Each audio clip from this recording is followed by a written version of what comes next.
Good morning మిత్రమా. So నేను చెప్పే విషయాన్ని చాలా జాగ్రత్తగా అర్థం చేసుకోవడానికి ప్రయత్నం చేయండి మిత్రమా. సో నేను ట్రెండ్ మార్చాను, ఒక్కసారి అది ఎలా ఉందో ఒక్కసారి మీరే పరిశీలించండి. ఇది మనకు మన సమాజంలో వైవిధ్యం అనేటటువంటి పాఠ్యాంశం టెక్స్ట్ బుక్లోని పాఠ్యాంశం ఇంకో ఇక్కడ ఉంది. నేను దాన్ని దాదాపుగా మన టెక్స్ట్ బుక్లో ఇక్కడ దాదాపుగా చూస్తే మనకు 6 నుంచి 8 పేపర్లు ఉంది, 8 పేపర్లలో ఉంది. ఇది ఓకే. అయితే నేనేం చేశానంటే మిత్రమా, దీనిని నేను ఇలా పాయింట్ టు పాయింట్ రాసు, అంటే ఇంపార్టెంట్ అంతా కూడా ఇట్లా ఒక దగ్గర చేసి రాస్తున్నాను. అయితే ఈరోజు ఏం చేశాను అని అంటే, కొత్తగా ఏం చేశానంటే మిత్రమా, మీరు ఇలానే రాయమంటారా లేకపోతే ఈరోజు రాసిన కొత్త విధానంలోకి రమ్మంటారా అనే విషయాన్ని ఖచ్చితంగా కామెంట్ రూపంలో మాత్రం పెట్టండి మిత్రమా, మర్చిపోకండి. ఓకేనా? ఇంకో ఇది నేనేం చేశానంటే, మన సమాజంలో వైవిధ్యం అనేటటువంటి పాఠ్యాంశాన్ని ఇలా రాశాను. అంటే అందులో ఉన్న ఇంపార్టెంట్ అంతా కూడా ఇలా తీసుకుంటూ వచ్చాను. అయితే ఈరోజు ఏం చేశాను అని అంటే, మనకు కాన్సెప్ట్ ఓరియంటెడ్గా రాశాను. ఇప్పుడు ఫర్ ఎగ్జాంపుల్ ఈరోజు ఇది ఏమో మనకు మన సమాజంలో వైవిధ్యం అనేటటువంటి పాఠ్యాంశాన్ని రాసిన విధానం, అందులో ఉన్నటువంటి ఇంపార్టెన్స్ అంతా కూడా ఇలా రాశాను. అయితే ఈరోజు ఏం చేశాను అని అంటే, మనకు 16th చాప్టర్గా ఏముంది అని అంటే, స్త్రీ పురుష సమానత్వం దిశగా పయనము అనేటటువంటి పాఠ్యాంశం ఉంది. సో నేను ఏం చేశానంటే మిత్రమా, మొదటగా ఈ పాఠ్యాంశాన్ని నావెల్ రీడింగ్ చేస్తూ ఏం చేశానంటే, అందులో మనకి ఎక్కడెక్కడైతే ఇంపార్టెంట్ లైన్ ఉందో దాన్ని ఇలా అండర్లైన్ చేస్తూ వెళ్ళాను. ఎక్కడెక్కడైతే ఇంపార్టెంట్ ఉందో, మనకి ఎక్కడైతే లైన్ పడే అవకాశం ఉందో దాన్ని ఇట్లా అండర్లైన్ చేస్తూ వెళ్ళి ఏం చేశానంటే, ఈ పాట మొత్తం చదివాను. ఈ పాట మొత్తంగా ఇక్కడి వరకు వచ్చినాక ఏమైందనంటే, దాదాపుగా మనకి ఇక్కడ జరిగినటువంటి విషయం ఏంటి అని అంటే, ఇది నేను షార్ట్ అవుట్ చేస్తే నాకు ఆ ఇంపార్టెంట్ పాయింట్లన్నీ కూడా మనకు ఎక్కడ కూడా బిట్టు మిస్ అవ్వదు మిత్రమా. ఇది మనకు దాదాపు ఇక్కడ 7 నుంచి 8 పేజీలు ఉన్నటువంటి ఈ చాప్టరు మనకు ఒక జస్ట్ 2 పేపర్స్లోకి వచ్చింది. నువ్వు ఈ 2 పేపర్లను దగ్గర పెట్టుకొని చూసినా, ఆ లెసన్ మొత్తం చదివినా నీకు కంప్లీట్ అయిపోతుంది చాప్టర్ అంతా కూడా. ఎక్కడ కూడా ఇంపార్టెంట్ లైన్ అనేది మిస్ అవ్వదు. నేను ఎక్స్ప్లెనేషన్ చేసేటప్పుడు ఆ అంశాలన్నింటినీ కూడా ఇక్కడ క్రోడీకరిస్తూ, ఇక్కడ సమన్వయం చేస్తూ ఎక్స్ప్లెయిన్ చేస్తాను. సో కనుక మనం పరిశీలిస్తే, మరి ఇలా రాయమంటారా లేకపోతే ఈ మన సమాజంలో వైవిధ్యం అనేటటువంటి పాఠ్యాంశం రాసినట్టుగానే ఇంపార్టెంట్ రాయమంటారా అనేది చూడండి మిత్రమా. ఓకేనా? ఖచ్చితంగా కామెంట్ రూపంలో తెలపండి. ఇప్పుడు ఏంటి అని అంటే, ఇది ఏంటి అని అంటే, ఇక మనం తొందరగా మనం చదువుతున్నటువంటిది కాంపిటేటివ్ ఫీల్డ్. సో నేను అక్కడ ఎక్కడైతే మనకి ఇంపార్టెంట్ లైన్ ఉందో అది రాసుకుంటూ షార్ట్ అవుట్ చేశాను మిత్రమా. నేను ఇప్పుడు జూమ్ క్లాసులలో నా మిత్రులకు నేను చెప్తున్నటువంటి విధానం ఇది. సో నేను ఎప్పుడైనా సరే ఒక పాఠ్యాంశాన్ని తీసుకుంటే ఇలా షార్ట్ అవుట్ ఇస్తాను. షార్ట్ అవుట్ ఇచ్చి వాళ్ళతోటి ఆ హెడ్డింగ్ చెప్పించుకుంటూ ముందుకెళ్తాను అనమాట. సో అంటే ఆ పాఠంలో ఏముంది అనే విషయం ఎదుటి వ్యక్తికి తెలియాలి కదా ముందు. నేను చెప్పిందే అంటే ఎదుటి వ్యక్తి ఏం చెప్పకుండా చెప్తే అదే ఉందేమో అనుకొని ముందుకు వెళ్ళే అవకాశం ఉంటుంది. కాబట్టి నేనేం చేశానంటే, అమ్మాయి ఈ పాఠ్యాంశంలో ఇవి ఉన్నాయి హెడ్డింగ్స్, ఇవి మెయిన్ అంశాలు, ఇవి రాయండి అని చెప్పేసి మొదట షార్ట్ అవుట్ ఇస్తాను. ఇలా జూమ్ క్లాసులలో క్లాస్ నోట్స్ ఇదనమాట. ఇలా షార్ట్ అవుట్ ఇచ్చాక ఏం చేస్తానంటే, దీనిని ఎక్స్ప్లెయిన్ చేసి వదిలేస్తాను, ఇంకా వాళ్ళు చదువుకుంటున్నారు. సో ఇలా అయితేనేమో తొందరగా పాఠ్యాంశం కంప్లీట్ అవుతుంది. సో అలా అయితేనేమో చాలా టైం పడుతుంది. మీరు ఎలా రాయమంటే అలా రాస్తాను మిత్రమా. ఖచ్చితంగా మీరు మాత్రం కామెంట్ చేయడం మర్చిపోకండి, కామెంట్ పెట్టడం మర్చిపోకండి. ఓకేనా? ఇలానే రాయండి బ్రదర్ అని అంటే ఇలానే ముందుకు వెళ్తాను. లేదు బ్రదర్ ఇంపార్టెన్స్ కూడా ఎక్స్ప్లెయిన్ ఇప్పుడు నేను ఎక్స్ప్లెనేషన్లో అక్కడ ఉన్నటువంటి ప్రతి లైన్ కూడా ఇక్కడ చెప్తాను. మీరు ఈ షార్ట్ అవుట్ నోట్స్ను దగ్గర పెట్టుకొని అవి చూసుకుంటూ వెళ్తే ఈజీ అవుతుందన్నమాట. సో చూడండి, ఇప్పుడు మరి మనము దీనిని ముందు పెట్టుకొని వెళ్దాం. స్త్రీ పురుష సమానత్వం దిశగా పయనం అనేటటువంటి చాప్టర్ను పూర్తిగా నేను జూమ్ క్లాసులలో చెప్పే విధానంగా చెప్తాను మిత్రమా. ఓకేనా? రైట్. సో కనుక మనం పరిశీలిస్తే, స్త్రీ పురుష సమానత్వం దిశగా పయనం, అసలు ఈ పాఠ్యాంశం మనకేం చెప్పదలుచుకుంది అని అంటే, స్త్రీ పురుషుల మధ్య సమానత్వాన్ని సాధించడంలో అడ్డంకులు ఏమున్నాయి, వాటిని ఎలా అధిగమించాలి అనేటటువంటి విషయాన్ని చెప్పదలుచుకుంది మిత్రమా పాఠం. ఎప్పుడైనా సరే మిత్రమా, మనం గుర్తుపెట్టుకోవాల్సింది ఏంటి అని అంటే, ఒక అంశాన్ని చదువుతున్నప్పుడు, ఒక టెక్స్ట్ బుక్ను కానీ ఒక పేపర్ను కానీ చదువుతున్నప్పుడు, ఒక అంశాన్ని చదువుతున్నప్పుడు నువ్వు అది నీకు ఏం చెప్పదలుచుకుంది అనే విషయాన్ని నువ్వు గ్రహించగలగాలి. అప్పుడు కానీ నువ్వు ముందుకెళ్ళగలుగుతావు. సో కనుక మనం పరిశీలిస్తే, స్త్రీ పురుష సమానత్వం దిశగా పయనం అనేటటువంటి చాప్టర్ మనకేం చెప్పదలుచుకుందనంటే స్త్రీ పురుషుల మధ్య సమానత్వాన్ని సాధించడంలో కొన్ని అడ్డంకులు ఉన్నాయి. ఆ అడ్డంకులు ఎలా ఉన్నాయి, ఆ అడ్డంకులు స్త్రీలను ఎలా ఇబ్బంది పెడుతున్నాయి, వాళ్ళు ఎదుర్కొంటున్న సమస్యలు ఏంటి, వాటిని అధిగమించడానికి మనం ఏం చేయాలి, ప్రస్తుతం ఏం జరుగుతుందనే విషయాన్ని మనకి ఈ పాఠ్యాంశం చెప్పదలుచుకుందనమాట. సో కనుక పరిశీలిస్తే స్త్రీల యొక్క సహజ గుణం అని ఒక అంశాన్ని ఇచ్చాడు మిత్రం. ఏంటి అని అంటే స్త్రీలు చాలా ఓపికగా ప్రేమతో ఉంటారు, అందుకని వాళ్ళకి ఇంటి పనులే ఎక్కువగా చేస్తే బాగుంటుంది అనేటటువంటి ఓపికగా చేస్తారు. కాబట్టి స్త్రీలు ఇంటి పనులు చేస్తేనే బాగుంటుంది అనేటటువంటి విషయాన్ని, వాళ్ళు పుట్టుకతోటే మంచి ప్రేమను జాలిని కలిగి ఉంటారు కాబట్టి వాళ్ళే ఈ ఇంటి పనులు చేస్తే బాగుంటుందనే విషయాన్ని చెప్తున్నారనమాట. అదేవిధంగా ఆ ఇంటిలో ఉన్నటువంటి ఆర్థిక వనరులపై పురుషుల ఆధిపత్యం ఉండటం వలన వాళ్ళు ఎప్పుడు కూడా ఇతరులపై ఆధారపడే ఉండాల్సి వస్తుంది.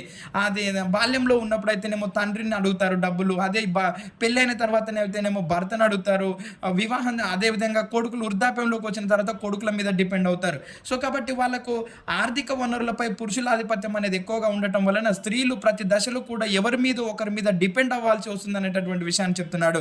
స్త్రీలు పురుషులకు లోబడి ఉండేలా చేశారు. అంటే స్త్రీలు పురుషులు చెప్పే విధంగా చెప్పినట్టుగానే వినాలి అనేటటువంటి సిద్ధాంతాలను కానీ అంశాలను కానీ మనకు వేదకాలం నుంచి చూసినా, వేదాలలో చూసినా, ఇక్కడ చూసినా ఇవన్నీ చెప్తా ఉన్నాయన్నమాట. సో కాబట్టి ఈ స్త్రీలు పురుషులకు లోబడి ఉండేలా చేశారు అనే విషయాన్ని చెప్తున్నాడు. అదేవిధంగా లింగపరమైన తేడా, సామాజికమైన తేడా కనిపిస్తుంది మనకు అనే విషయాన్ని కూడా చెప్తున్నాడు. అదేవిధంగా మరి బాలబాలికల పెంపకం కనుక చూస్తే కొడుకు పుడితేనేమో పండుగలు చేస్తారు, బిడ్డ పుడితేనేమో భారంగా భావిస్తున్నారు. అబ్బాయిలకేమో పూర్తి స్వేచ్ఛనిస్తారు, అమ్మాయిలు ఇంట్లోనే ఉండేలా చూస్తారు. అమ్మాయి ఎక్కడికైనా వెళ్ళినా కూడా మళ్ళీ తోడునిచ్చి ఎక్కడికి వెళ్ళకుండా జాగ్రత్తలు చెప్పి బయటికి తోలుతారు అనే విషయాన్ని చెప్తున్నాడు. కాబట్టి అమ్మాయిలకు స్వేచ్ఛ తక్కువగా ఉంది అనే విషయాన్ని చెప్తున్నాడు. అదేవిధంగా మరి మన దేశంలో బాలికలు స్త్రీలు తగ్గిపోతున్నారు అనే విషయాన్ని చెప్తున్నాడు. 1951లో మన భారతదేశంలో 1000 మంది పురుషులకు 946 మంది బాలికలు ఉంటే 1981లో అయితేనేమో 1000 మంది పురుషులకు 934 ఉన్నారు. అదేవిధంగా 2011లో 1000 మంది పురుషులకు 940 మంది స్త్రీలు ఉన్నారనేటటువంటి విషయాన్ని చెప్తున్నాడు. అంటే కొంచెం కాస్త మెరుగైంది 1981 నుంచి 2011కు దేశ పరిస్థితి చూస్తే అనే విషయాన్ని చెప్తున్నాడు. అదేవిధంగా తెలంగాణలో చూస్తే 1991లో ప్రతి 1000 మంది పురుషులకు 969 మంది మహిళలు ఉంటే 2011లో 1000 మందికి 988 మంది ఉన్నారు అనే విషయాన్ని చెప్తున్నాడు. అలా తెలంగాణ రాష్ట్రం అనేది లింగ నిష్పత్తిలో అన్ని రాష్ట్రాల కంటే ముందంజలో ఉంది. ఇది లింగ నిష్పత్తిలో అంటే పెద్దవాళ్ళని తీసుకున్నప్పుడు. కానీ 6 సంవత్సరాల లోపు బాలబాలికల సంఖ్య గణనీయంగా తగ్గిపోతుంది తెలంగాణలో అనే విషయాన్ని చెప్తున్నాడు. లింగ నిష్పత్తిలో మాత్రం తెలంగాణ అనేది అన్ని రాష్ట్రాల కంటే ముందంజలో ఉందనే విషయాన్ని చెప్తూనే 6 సంవత్సరాల లోపు బాలికల సంఖ్య గణనీయంగా తగ్గిందనే విషయాన్ని చెప్తున్నాడు.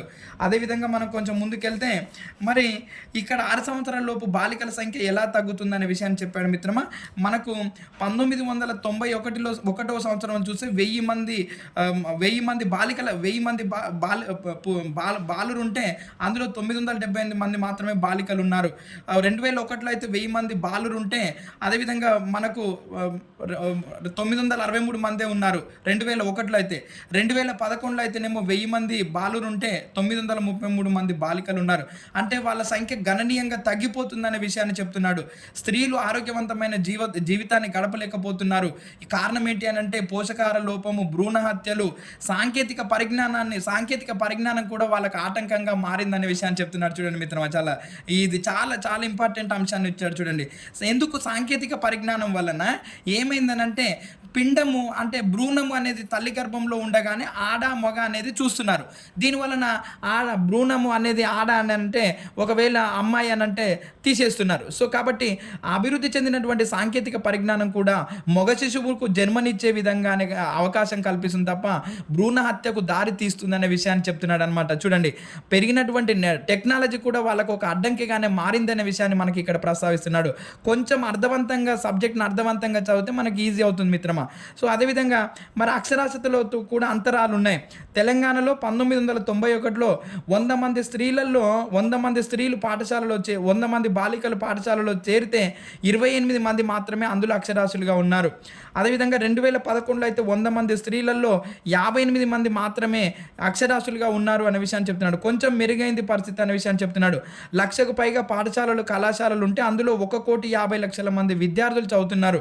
అందులో డ్రాప్ అవుట్ సంఖ్య ఎక్కువగా పెరుగుతుందనే విషయాన్ని చెప్తున్నాడు. బాలికలు 100 మంది, ఉదాహరణగా మనకు ఒక అంశాన్ని ఇచ్చాడు మిత్రమా. బాలికలు 100 మంది బాలికలు పాఠశాలలో చేరితే అందులో 65 మందికి మించి 5వ తరగతి ఆపై చదువు కొనసాగించడం లేదు అనే విషయాన్ని చెప్తున్నాడు.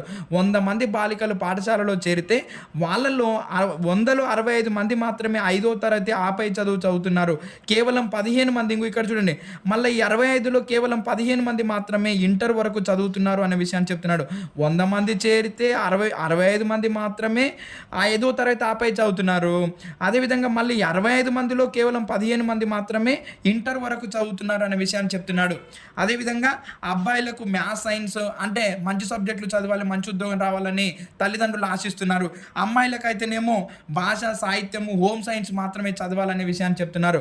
అదేవిధంగా ఒక రకంగా విద్యా సంస్థలు కూడా అమ్మాయిలు విద్యలో వెనకబడటానికి కారణం అనే విషయాన్ని చెప్తున్నాడు. ఎందుకంటే మిత్రమా, ఒక్కసారి చూడండి ఎంత జాగ్రత్తగా మాట్లాడాడు.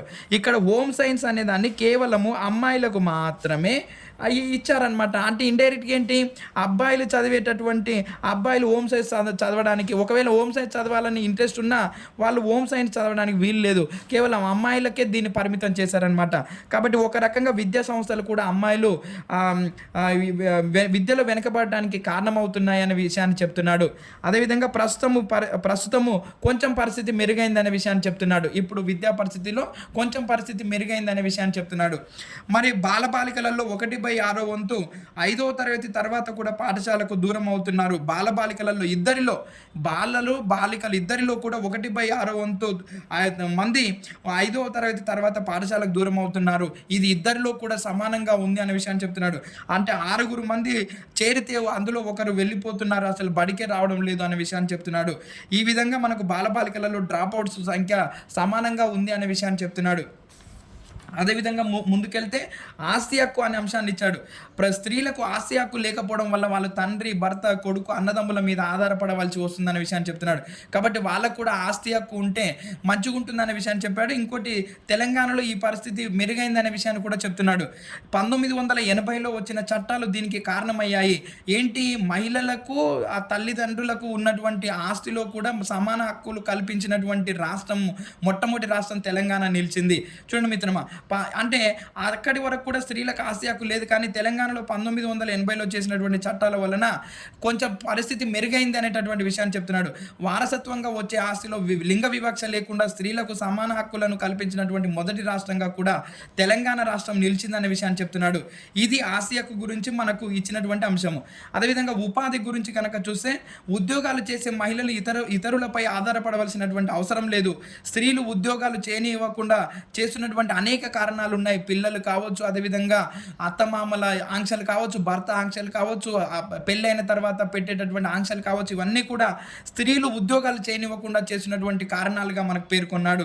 స్త్రీలు ఉద్యోగం చేయకుంటే సామాజిక మర్యాద, సామాజిక భద్రత లేకుండా పోతా ఉంది. వాళ్ళని ఎవరు కూడా ఇంట్లో నేను హౌస్ వైఫ్ అంటే ఎవరు కూడా గౌరవించడం లేదు. అయ్యో మీరు ఇంకా ఇంత చదువుకున్నారు కదా, ఇంట్లోనే ఉంటున్నారా అనేటటువంటి విషయాన్ని చెప్తున్నారు. కాబట్టి ఏమంటున్నారు అంటే, స్త్రీలు ఉద్యోగం చేయకుంటే వాళ్ళకు సామాజిక మర్యాద, సామాజిక భద్రత లేకుండా పోతుందనే విషయాన్ని చెప్తున్నాడు.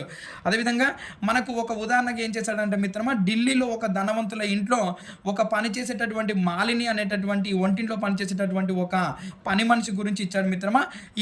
ఈమె మాలిని ఏమో వంటింట్లో పనిచేస్తుంది, ఒక 2 అమ్మాయిలు ఏమో అదే ఇంటిలో శుభ్రం చేస్తారు. వీళ్ళ ముగ్గురి పరిస్థితి దయనీయంగా ఉంది అనేటటువంటి విషయాన్ని చెప్తున్నాడు. అంటే ఏంటి, చదువుకోకుంటే, అదేవిధంగా ఉపాధి లేకుంటే ఎలాంటి పరిస్థితి ఉందో మనకి మాలిని ఆ ఇంటిలో పనిచేసినటువంటి మరొక 2 అమ్మాయిల ద్వారా వివరించాడు. అదేవిధంగా అంటే ఆ ఇంటి యజమానురాలు వీళ్ళని ఏ విధంగా ఇబ్బంది పెడుతుందో అనేటటువంటి విషయాన్ని మనకి ఇక్కడ ఇచ్చాడనమాట. అదేవిధంగా మరి ఈ పరిస్థితిలో కొంచెం మార్పు వస్తుందని చెప్తున్నాడు మిత్రమా. అదేవిధంగా ఎలా మార్పు వస్తుంది అంటే, స్త్రీలు వృత్తులలోను ఉద్యోగాలలోనూ రాణిస్తున్నారు. 1980లో వచ్చినటువంటి రిజర్వేషన్ల విధానం వల్ల స్త్రీలు చాలామంది ప్రభుత్వ ఉద్యోగాలలో నియామకం చేయబడ్డారు. రక్షణ, నౌక, వైమానిక దళాలలోను అదేవిధంగా పైలట్లు గాను లోకో పైలట్స్ గాను వాళ్ళు రాణిస్తున్నారు అనేటటువంటి విషయాన్ని చెప్తున్నాడు. మనకు బుక్కులో మొట్టమొదటి రైల్ ఇంజన్ పైలట్ అంటేనేమో విమానం నడిపేవారు, లోకో పైలట్ అంటేనేమో రైళ్లను నడిపే వాళ్ళని లోకో పైలట్ అంటాం. అలా మన భారతదేశంలో మొట్టమొదటి రైల్ ఇంజన్ డ్రైవర్గా సురేఖ యాదవ్ గారిని ప్రస్తావించడం జరిగింది. అదేవిధంగా మనం ముందుకెళ్తే ఇక్కడ గుర్తింపు లేని శ్రమ, ఆడవాళ్ళు చేస్తున్నటువంటి శ్రమకు గుర్తింపు లేదు అనే విషయాన్ని చెప్తున్నాడు. మహిళలు తమ సమయాన్నంతా కూడా రోజువారీ పనులలోనే గడుపుతారు.